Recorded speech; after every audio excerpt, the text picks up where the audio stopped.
Happy Friday. Thank God it's Friday. This is going to be a pretty quick video because I have a busy day ahead of me, but I had to get it off my little heart, my little chest, because I know that somebody needs this. I'm going to give you guys 5 signs from your ancestor altar or your boveda, because not every ancestor altar is a boveda, okay? That you're under psychic attack or there's some kind of major problematic negativity around you, okay? The first one and most obvious is going to be the state of the water on your altar. This is why it's very important to give your people the most clear, clean, crystal clear water that you can find. If you have to use bottled water, do it.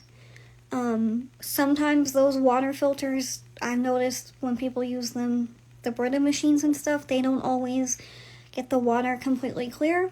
It depends on where you live and the water care and all of that they give. Some places are better than others. Do what you can. Don't be unreasonable. But if you can give them very, very clean water, give it to them. I just use bottled water. It's the easiest for me. I buy it anyway. I know it's kind of wasteful. But buying 1 6-pack of bottled water a month to use for my spirits, it's not going to hurt anything. You know what I mean? Because I change it at least once a week, unless it gets cloudy. If it gets cloudy once or twice, you can chop it up to dust and stuff in the air, or maybe just a tiny amount of negativity. But if you have to keep changing it, and it keeps getting cloudy, and you've changed the type of water that you're giving them, something's up. Because that's like the thermometer for you. For your spirit. It's like the thermometer for your spirituality, for your environment, for those around you, for your spiritual court and how they're feeling and looking and stuff, and how much clarity that they can have. That's one reason that we give the water to our spirit guides. To give them clarity, to give them a vehicle to come through, to represent the element of water, a bunch of different stuff. Okay, it's very important to keep that water as clean as you can. Same with the glass. I do change my boveda glass about 3 or 4 times a year, just because I don't like using harsh chemicals that you can use on glass, like Windex and stuff as glass cleaner. I'm not going to do that. I'll just get another glass and consecrate it. Clean it with soap and cold water if you need to. The water deposits, like the ring of water, that's totally normal, because every water is going to have some type of minerals and electrolytes in it and other stuff. When that water gets cloudy, dump it down the sink or the toilet. Do not dump it outside, because anytime you dump stuff outside near your house, you're keeping that energy close to your house, okay? The second one is very obvious, and it's going to be statues breaking, or figurines or pictures, anything like that. I remember before I was in Palo, I was doing a lot of protection work with Archangel Michael, with Saint Michael. And I can't even tell you guys how many statues I went through. And I would buy different kinds, different sizes. I wasn't a reckless person. It just was taking hits for me. I had, at the time, a lot of evil eye, a lot of jealousy, a lot of people from my past, chaos. And I was asking him specifically for protection. And I knew I had consecrated it correctly and everything, so it was not my fault. It was literally that statue protecting me.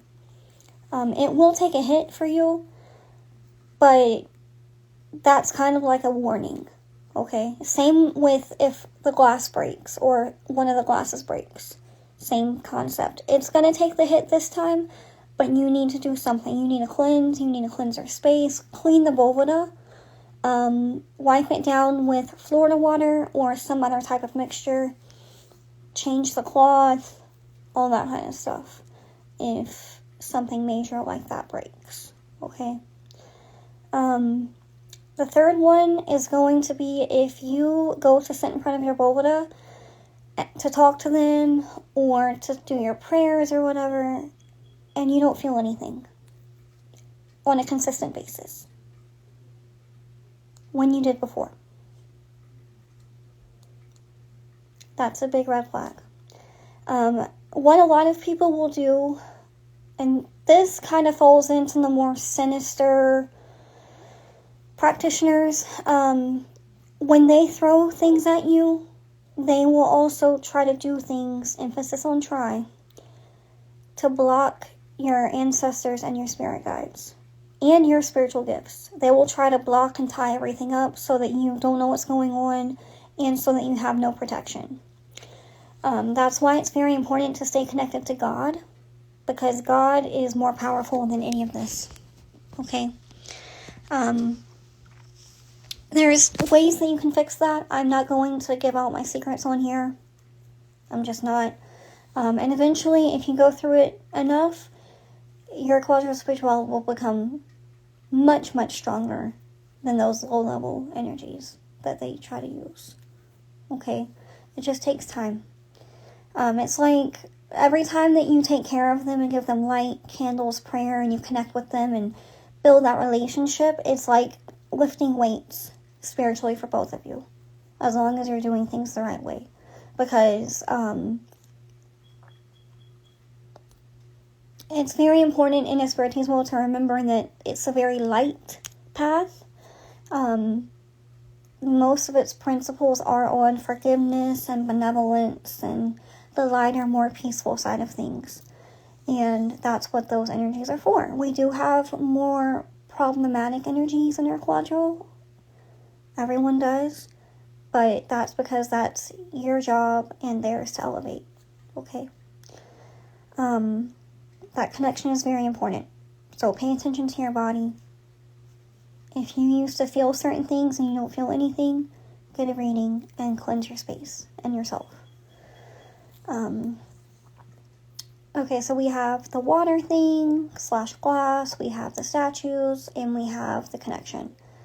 Number 4 that I've noticed a lot is weird dreams about your boveda or your altar. And what I mean by that is a lot of people will have a cross or some type of cross on the glass or in the glass on their altar. And there's a lot of reasons for that. It's very important.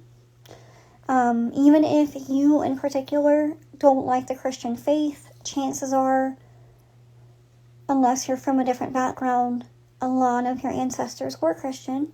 And it's just important to have. Okay? There's a lot of mysticism and stuff behind that. A dream that I've noticed that people will have when someone is trying to hurt them through their boveda or through their altar or tie it up or something is they will have a dream of that cross in the water upside down. I've seen this multiple times. And that's very obvious that someone is trying to disrupt your protection, disrupt your spirit guides, turn things and your spirituality upside down, all of that. That's very common. If you have a dream of that altar breaking, or a dream of a very bad spirit at that altar, there you go. Hi, Baron. Baron's in here. My papa. We'll talk later. They always love to do that and show up when I'm, filming, but it's cute. Okay. Number 5 is going to be things on the altar falling off. And falling off is a little bit more serious, in my opinion, than breaking. Because think about it. If you're using a table, because some people will put their altar space for their ancestors and their guides on the floor. But if you have a table and you have a little, let's say you have a figurine of Saint Teresa, okay, and it breaks in half, but it stays on top of the altar. That took a hit for you. It's very important, but it didn't fall off. That's different than something actually like flying off the altar and falling on the floor. That's much more low vibrational. That's much more earthbound. It's a more serious indicator of negativity, in my opinion, in my experience.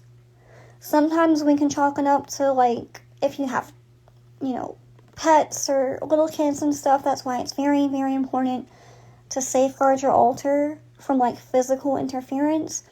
That way if something falls off, it was spiritual causes. You see what I'm saying? That's not a good sign. And the solution to all of these is to get a reading, okay? Or do a reading on yourself if that's the point that you're at in your journey, and kind of see what's going on.